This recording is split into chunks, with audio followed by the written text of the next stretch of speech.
नमस्कार, मैं हूं आपके साथ इश्तियाक अहमद और आप देख रहे हैं आर्य न्यूज।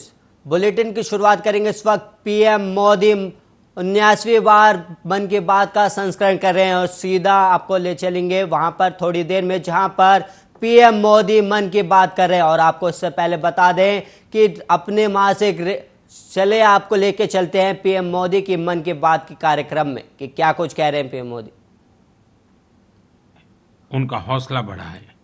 सोशल मीडिया पर ओलंपिक खिलाड़ियों के सपोर्ट के लिए हमारा विक्ट्री पंच कैंपेन अब शुरू हो चुका है।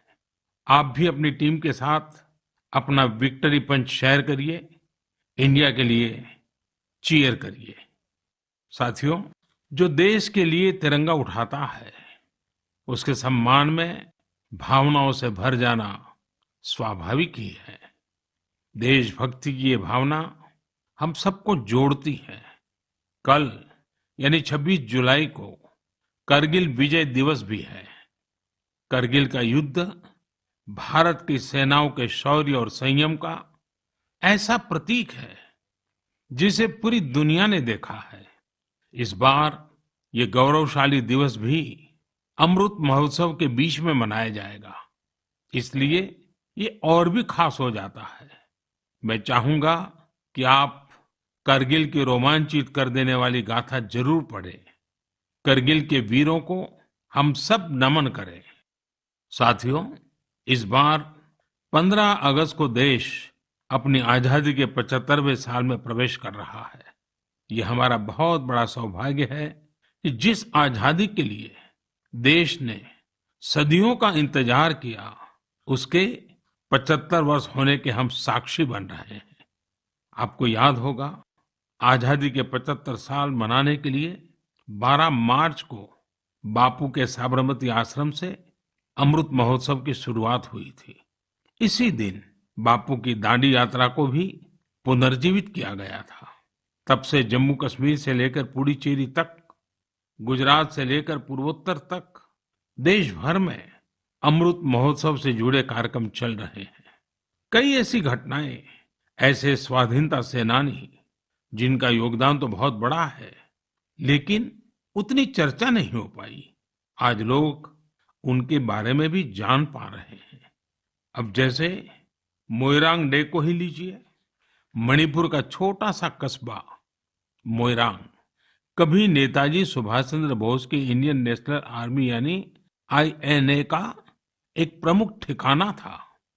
यहाँ आजादी के पहले ही आईएनए के कर्नल शौकत मलिक जी ने झंडा फहराया था। अमृत महोत्सव के दौरान 14 अप्रैल को उसी मोइरांग में एक बार फिर तिरंगा फहराया गया। ऐसे कितने ही स्वाधीनता सेनानी और महापुरुष हैं जिन्हें अमृत महोत्सव में देश याद कर रहा है। सरकार और सामाजिक संगठनों की तरफ से भी लगातार इससे जुड़े कार्यक्रम आयोजित किए जा रहे हैं। ऐसा ही एक आयोजन इस बार 15 अगस्त को होने जा रहा है। ये एक प्रयास है राष्ट्रगान से जुड़ा हुआ। सांस्कृतिक मंत्रालय की कोशिश है कि इस दिन ज्यादा से ज्यादा भारतवासी मिलकर राष्ट्रगान गाएं। इसके लिए एक वेबसाइट भी बनाई गई है, राष्ट्रगान.in।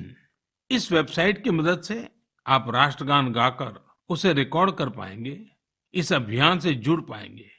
मुझे उम्मीद है आप इस अनोखी पहल से जरूर जुड़ेंगे। इसी तरह के बहुत सारे अभियान, बहुत सारे प्रयास आपको आने वाले दिनों में देखने को मिलेंगे।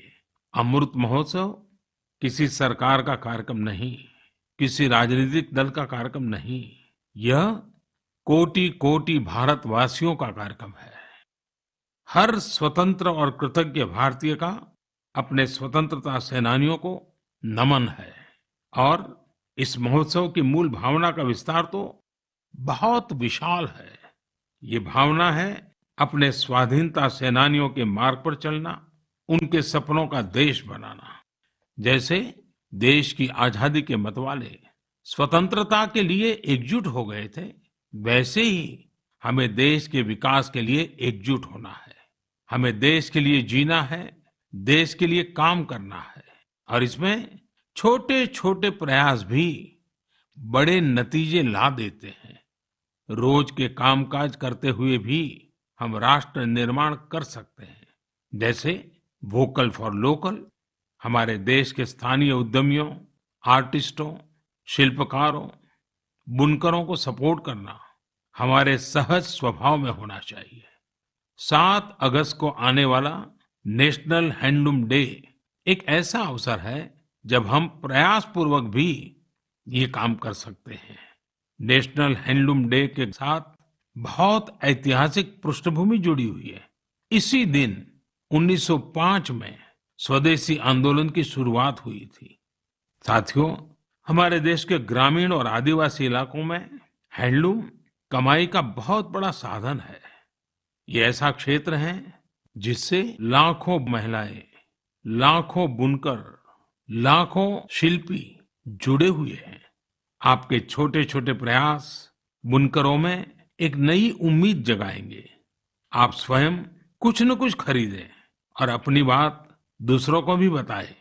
और जब हम आजादी के 75 साल मना रहे हैं, तब तो इतना करना हमारी जिम्मेवारी बनती ही है भाइयों। आपने देखा होगा, साल 2014 के बाद से ही मन की बात में हम अक्सर खादी की बात करते हैं। ये आपका ही प्रयास है कि आज देश में खादी की बिक्री कई गुना बढ़ गई है। क्या कोई सोच सकता था कि खादी के किसी स्टोर से एक दिन में 1 करोड़ रुपए से अधिक की बिक्री हो सकती है? लेकिन आपने ये भी कर दिखाया है। आप जब भी कहीं पर खादी का कुछ खरीदते हैं, तो इसका लाभ हमारे गरीब बुनकर भाइयों बहनों को ही होता है। इसलिए खादी खरीदना एक तरह से जन सेवा भी है, देश सेवा भी है। मेरा आपसे आग्रह है कि आप सभी मेरे प्यारे भाइयों बहनों, ग्रामीण इलाकों में बन रहे हैंडलूम प्रोडक्ट्स जरूर खरीदें और उसे #माय हैंडलूम माय प्राइड के साथ शेयर करें। साथियों, बात जब आजादी के आंदोलन और खादी की हो, तो पूज्य बापू का स्मरण होना स्वाभाविक है। जैसे बापू के नेतृत्व में भारत छोड़ो आंदोलन चला था, वैसे ही आज हर देशवासी को भारत जोड़ो आंदोलन का नेतृत्व करना है।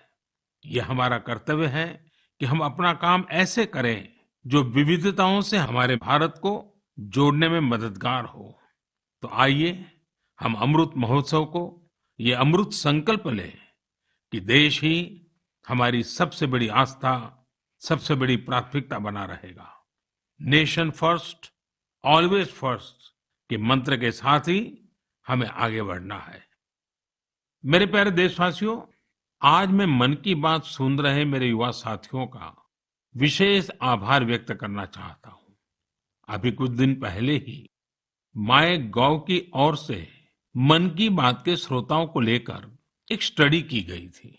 इस स्टडी में ये देखा गया कि मन की बात के लिए संदेश और सुझाव भेजने वालों में प्रमुखतः कौन लोग हैं। स्टडी के बाद ये जानकारी सामने आई कि संदेश और सुझाव भेजने वालों में से करीब करीब 75% लोग 35 वर्ष की आयु से कम के होते हैं। यानी भारत की युवा शक्ति के सुझाव मन की बात को दिशा दे रहे हैं। मैं इसे बहुत अच्छे संकेत के रूप में देखता हूँ। मन की बात एक ऐसा माध्यम है जहाँ सकारात्मकता है, संवेदनशीलता है। मन की बात में हम पॉजिटिव बातें करते हैं। इसका कैरेक्टर कलेक्टिव है। सकारात्मक विचारों और सुझावों के लिए भारत के युवाओं की ये सक्रियता मुझे आनंदित करती है। मुझे इस बात की भी खुशी है कि मन की बात के माध्यम से मुझे युवाओं के मन को भी जानने का अवसर मिलता है। साथियों, आप लोगों से मिले सुझाव ही मन की बात की असली ताकत है। आपके सुझाव ही मन की बात के माध्यम से भारत की विविधता को प्रकट करते हैं। भारतवासियों के सेवा और त्याग की खुशबू को चारों दिशाओं में फैलाते हैं। हमारे मेहनतकश युवाओं के इनोवेशन से सबको प्रेरित करते हैं। मन की बात में आप कई तरह के आइडियाज भेजते हैं।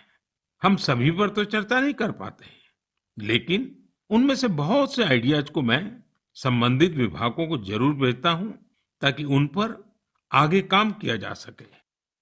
साथियों, मैं आपको साई प्रणीत जी के प्रयासों के बारे में बताना चाहता हूँ। साई प्रणीत जी एक सॉफ्टवेयर इंजीनियर है, आंध्र प्रदेश के रहने वाले हैं। पिछले वर्ष उन्होंने देखा कि उनके यहाँ मौसम की मार की वजह से किसानों को काफी नुकसान उठाना पड़ा था। मौसम विज्ञान में उनकी दिलचस्पी बरसों से थी, इसलिए उन्होंने अपनी दिलचस्पी और अपने टैलेंट को किसानों की भलाई के लिए इस्तेमाल करने का फैसला किया। अब वे अलग अलग डेटा सोर्सेज से वेदर डेटा खरीदते हैं, उसका विश्लेषण करते हैं और स्थानीय भाषा में अलग अलग माध्यमों से किसानों के पास जरूरी जानकारी पहुंचाते हैं।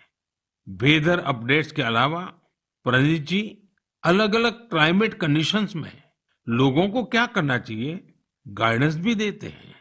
खासकर बाढ़ से बचने के लिए या फिर तूफान या बिजली गिरने पर कैसे बचा जाए, इस बारे में भी वो लोगों को बताते हैं। साथियों, एक और इस नौजवान सॉफ्टवेयर इंजीनियर का ये प्रयास दिल को छूने वाला है, तो दूसरी ओर हमारे एक साथी के द्वारा किया जा रहा टेक्नोलॉजी का उपयोग भी आपको अचंभित कर देगा। ये साथी हैं ओडिशा के संबलपुर जिले के एक गांव में रहने वाले श्रीमान इसाक मुंडा जी। इसाक जी कभी एक दिहाड़ी मजदूर के रूप में काम करते थे, लेकिन अब वे एक इंटरनेट सेंसेशन बन गए हैं। अपने यूट्यूब चैनल से वो काफी रुपये कमा रहे हैं।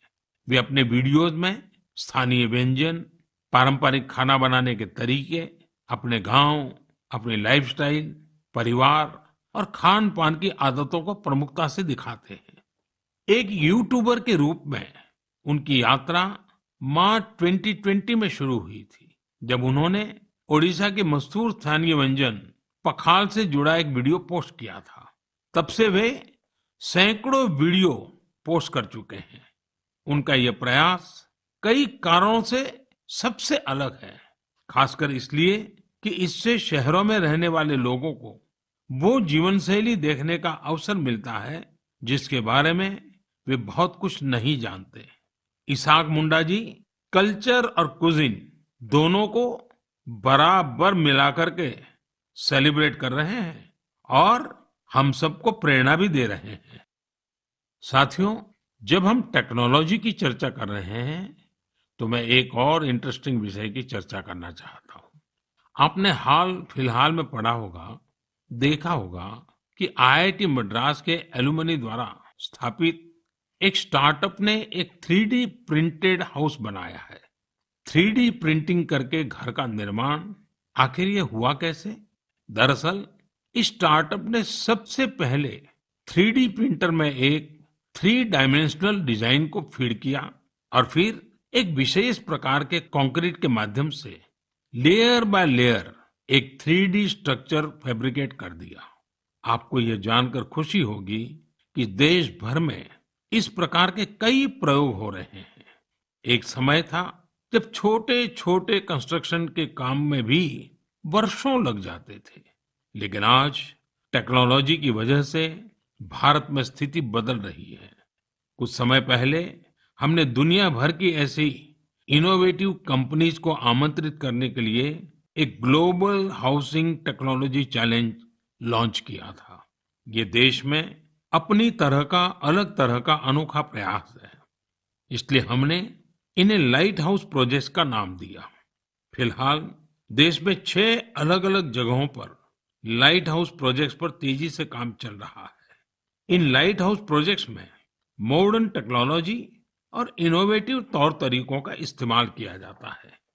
इससे कंस्ट्रक्शन का टाइम कम हो जाता है, साथ ही जो घर बनते हैं वो अधिक टिकाऊ, किफायती और आरामदायक होते हैं।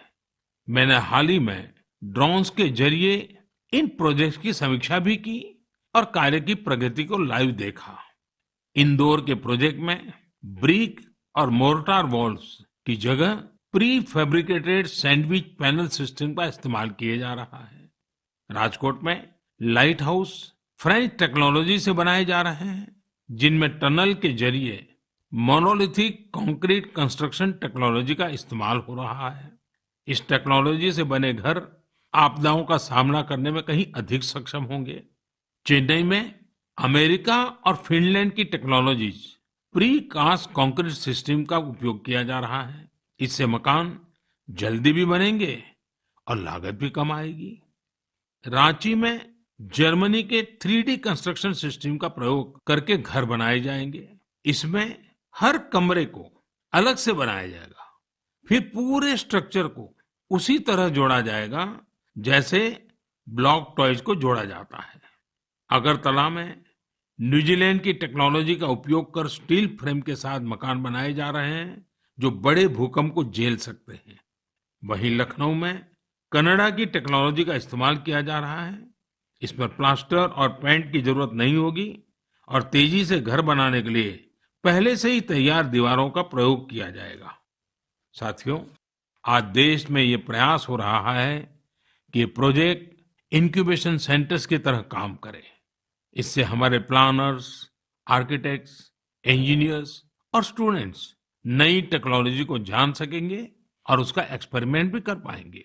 मैं इन बातों को खास तौर पर अपने युवाओं के लिए साझा कर रहा हूं ताकि हमारे युवा राष्ट्र हित में टेक्नोलॉजी के नए नए क्षेत्रों की ओर प्रोत्साहित हो सके। मेरे प्यारे देशवासियों, आपने अंग्रेजी की एक कहावत सुनी होगी, to learn is to grow, यानी सीखना ही आगे बढ़ना है।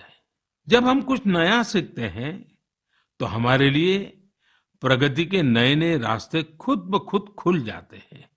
जब भी कहीं लीक से हटकर कुछ नया करने का प्रयास हुआ है, मानवता के लिए नए द्वार खुले हैं, एक नए युग का आरंभ हुआ है।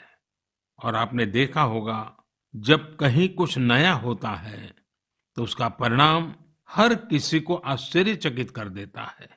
अब जैसे कि अगर मैं आपसे पूछूं कि वो कौन से राज्य हैं जिन्हें आप सेब, एप्पल के साथ जोड़ेंगे, तो जाहिर है कि आपके मन में सबसे पहले हिमाचल प्रदेश, जम्मू कश्मीर और उत्तराखंड का नाम आएगा। पर अगर मैं कहूं कि इस लिस्ट में आप मणिपुर को भी जोड़ दीजिए तो शायद आप आश्चर्य से भर जाएंगे। कुछ नया करने के जज्बे से भरे युवाओं ने मणिपुर में ये कारनामा कर दिखाया है। आजकल मणिपुर के उखरुल जिले में सेब की खेती जोर पकड़ रही है। यहाँ के किसान अपने बागानों में सेब उगा रहे हैं। सेब उगाने के लिए इन लोगों ने बाकायदा हिमाचल जाकर ट्रेनिंग भी ली है। इनमें से एक हैं टीएस रिंगफामीयोंग। ये पैसे से एक एरोनॉटिकल इंजीनियर है। उन्होंने अपनी पत्नी श्रीमती टीएस एंजल के साथ मिलकर सेब की पैदावार की है। इसी तरह अवुंगशी शिमरे ऑगस्टिन ने भी अपने बागान में सेब का उत्पादन किया है। अवुंगशी दिल्ली में जॉब करती थी। ये छोड़कर वो अपने गांव लौट गई और सेब की खेती शुरू की। मणिपुर में आज ऐसे कई एप्पल ग्रोवर हैं जिन्होंने कुछ अलग और नया करके दिखाया है। साथियों, हमारे आदिवासी समुदाय में बेर बहुत लोकप्रिय रहा है। आदिवासी समुदायों के लोग हमेशा से बेर की खेती करते रहे हैं, लेकिन कोविड-19 महामारी के बाद इसकी खेती विशेष रूप से बढ़ती जा रही है। त्रिपुरा के उनाकोटी के ऐसे ही 32 साल के मेरे युवा साथी हैं विक्रमजीत चकमा। उन्होंने बेर की खेती की शुरुआत कर काफी मुनाफा भी कमाया है और अब तो लोगों को बेर की खेती करने के लिए प्रेरित भी कर रहे हैं। राज्य सरकार भी ऐसे लोगों की मदद के लिए आगे आई है। सरकार द्वारा इसके लिए कई विशेष नर्सरी बनाई गई है ताकि बेर की खेती से जुड़े लोगों की मांग पूरी की जा सके। खेती में इनोवेशन हो रहे हैं तो खेती के बाय प्रोडक्ट्स में भी क्रिएटिविटी देखने को मिल रही है। साथियों, मुझे उत्तर प्रदेश के लखीमपुर खीरी में किए गए एक प्रयास के बारे में भी पता चला है। कोविड के दौरान ही लखीमपुर खीरी में एक अनोखी पहल हुई है। वहां महिलाओं को केले के बेकार तनों से फाइबर बनाने की ट्रेनिंग देने का काम शुरू किया गया। वेस्ट में से बेस्ट करने का मार्ग। केले के तने को काटकर मशीन की मदद से बनाना फाइबर तैयार किया जाता है जो जूट या सन की तरह होता है। इस फाइबर से हैंडबैग, चटाई, दरी, कितनी ही चीजें बनाई जाती हैं। इससे एक तो फसल के कचरे का इस्तेमाल शुरू हो गया, वहीं दूसरी तरफ गांव में रहने वाली हमारी बहनों बेटियों को आय का एक और साधन मिल गया। बनाना फाइबर के इस काम से एक स्थानीय महिला को 400 से 600 रुपये प्रतिदिन की कमाई हो जाती है। लखीमपुर खीरी में सैकड़ों एकड़ जमीन पर केले की खेती होती है। केले की फसल के बाद आमतौर पर किसानों को इसके तने को फेंकने के लिए अलग से खर्च करना पड़ता था। अब उनके पैसे भी बच जाते हैं। यानी आम के आम, गुठलियों के दाम। ये कहावत यहाँ बिल्कुल सटीक बैठती है। साथियों, एक और बनाना फाइबर से प्रोडक्ट्स बनाए जा रहे हैं, वहीं दूसरी तरफ केले के आटे से डोसा और गुलाब जामुन जैसे स्वादिष्ट व्यंजन भी बन रहे हैं। कर्नाटक के उत्तर कन्नड़ और दक्षिण कन्नड़ जिलों में महिलाएं यह अनूठा कार्य कर रही हैं। ये शुरुआत भी कोरोना काल में ही हुई है। इन महिलाओं ने न सिर्फ केले के आटे से डोसा, गुलाब जामुन जैसी चीजें बनाई, बल्कि इनकी तस्वीरों को सोशल मीडिया पर शेयर भी किया है। जब ज्यादा लोगों को केले के आटे के बारे में पता चला, तो उसकी डिमांड भी बढ़ी और इन महिलाओं की आमदनी भी। लखीमपुर खीरी की तरह यहाँ भी इस इनोवेटिव आइडिया को महिलाएं ही लीड कर रही हैं। साथियों, ऐसे उदाहरण जीवन में कुछ नया करने की प्रेरणा बन जाते हैं। आपके आसपास भी ऐसे अनेक लोग होंगे। जब आपका परिवार मन की बातें कर रहा हो, तो आप इन्हें भी अपनी गपशप का हिस्सा बनाइए। कभी समय निकालकर बच्चों के साथ ऐसे प्रयासों को देखने भी जाइए, और अवसर मिल जाए तो खुद भी ऐसा कुछ कर दिखाइए। और हाँ, यह सब आप मेरे साथ नमो ऐप या माई गॉव पर साझा करेंगे तो मुझे और अच्छा लगेगा। मेरे प्यारे देशवासियों, हमारे संस्कृत ग्रंथों में एक श्लोक है, आत्मार्थम जीवलोके अस्मिन् को न जीवति ही मानवः परम परोपकार्थम यो जीवति स जीवति। अर्थात अपने लिए तो संसार में हर कोई जीता है, लेकिन वास्तव में वही व्यक्ति जीता है जो परोपकार के लिए जीता है। भारत माँ के बेटे बेटियों के परोपकार के प्रयासों की बातें, यही तो मन की बात है। आज भी ऐसे ही कुछ और साथियों के बारे में हम बात करते हैं। एक साथी चंडीगढ़ शहर के हैं। चंडीगढ़ में मैं भी कुछ वर्षों तक रह चुका हूँ। यह बहुत खुशमिजाज और खूबसूरत शहर है। यहाँ रहने वाले लोग भी दिलदार हैं। और हाँ, अगर आप खाने के शौकीन हो तो यहाँ आपको और आनंद आएगा। इसी चंडीगढ़ के सेक्टर 29 में संजय राणा जी फूड स्टॉल चलाते हैं और साइकिल पर छोले भटूरे बेचते हैं। एक दिन उनकी बेटी रिद्धिमा और भतीजी रिया एक आइडिया के साथ उनके पास आई। दोनों ने उनसे कोविड वैक्सीन लगवाने वालों को फ्री में छोले भटूरे खिलाने को कहा। वे इसके लिए खुशी खुशी तैयार हो गए। उन्होंने तुरंत ये अच्छा और नेक प्रयास शुरू भी कर दिया। संजय राणा जी के छोले भटूरे मुफ्त में खाने के लिए आपको दिखाने पड़ेगा कि आपने उसी दिन वैक्सीन लगवाई है। वैक्सीन का मैसेज दिखाते ही वे आपको स्वादिष्ट छोले भटूरे दे देंगे। कहते हैं, समाज की भलाई के काम के लिए पैसे से ज्यादा सेवा भाव, कर्तव्य भाव की ज्यादा आवश्यकता होती है। हमारे संजय भाई इसी को सही साबित कर रहे हैं। साथियों, ऐसे ही एक और काम की चर्चा आज करना चाहूंगा। ये काम हो रहा है तमिलनाडु के नीलगिरी में। वहां राधिका शास्त्री जी ने एम्बुरेक्स प्रोजेक्ट की शुरुआत की है। इस प्रोजेक्ट का मकसद है पहाड़ी इलाकों में मरीजों को इलाज के लिए आसान ट्रांसपोर्ट उपलब्ध कराना। राधिका कुन्नूर में एक कैफे चलाती है। उन्होंने अपने कैफे के साथियों से एम्बुरेक्स के लिए फंड जुटाया। नीलगिरी पहाड़ियों पर आज 6 एम्बुरेक्स सेवारत हैं और दूर दराज के हिस्सों में इमरजेंसी के समय मरीजों के काम आ रही हैं। एम्बुरेक्स में stretcher, oxygen cylinder, first aid box जैसी कई चीजों की व्यवस्था है। साथियों, संजय जी हो या राधिका जी, इनके उदाहरणों से पता चलता है कि हम अपना कार्य, अपना व्यवसाय, नौकरी करते करते भी सेवा के कार्य कर सकते हैं। साथियों, कुछ दिन पहले एक बहुत ही इंटरेस्टिंग और बहुत ही इमोशनल इवेंट हुआ, जिससे भारत जॉर्जिया मैत्री को नई मजबूती मिली। इस समारोह में भारत ने सेंट क्वीन केटेवान के होली रेलिक यानी उनके पवित्र स्मृति चिन्ह को जॉर्जिया की सरकार और वहां की जनता को सौंपा। इसके लिए हमारे विदेश मंत्री स्वयं वहां गए थे। बहुत ही भावुक माहौल में हुए इस समारोह में जॉर्जिया के राष्ट्रपति, प्रधानमंत्री, अनेक धर्मगुरु और बड़ी संख्या में जॉर्जिया के लोग उपस्थित थे। इस कार्यक्रम में भारत की प्रशंसा में जो शब्द कहे गए वो बहुत ही यादगार है। इस एक समारोह ने दोनों देशों के साथ ही गोवा और जॉर्जिया के बीच के संबंधों को भी और प्रगाढ़ कर दिया है। ऐसा इसलिए क्योंकि सेंट क्वीन केटेवान के ये पवित्र अवशेष 2005 में गोवा के सेंट ऑगस्टिन चर्च से मिले थे। साथियों, आपके मन में सवाल होगा कि ये सब क्या है, ये कब और कैसे हुआ?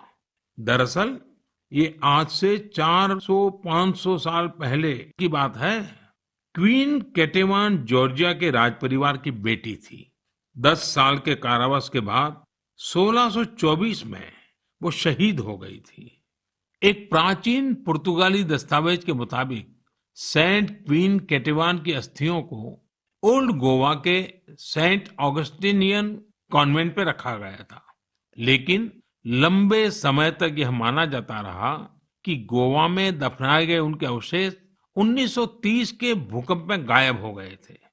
भारत सरकार और जॉर्जिया के इतिहासकारों, रिसर्चर्स, आर्कियोलॉजिस्ट और जॉर्जियन चर्च के दशकों के अथक प्रयासों के बाद 2005 में उन पवित्र अवशेषों को खोजने में सफलता मिली थी।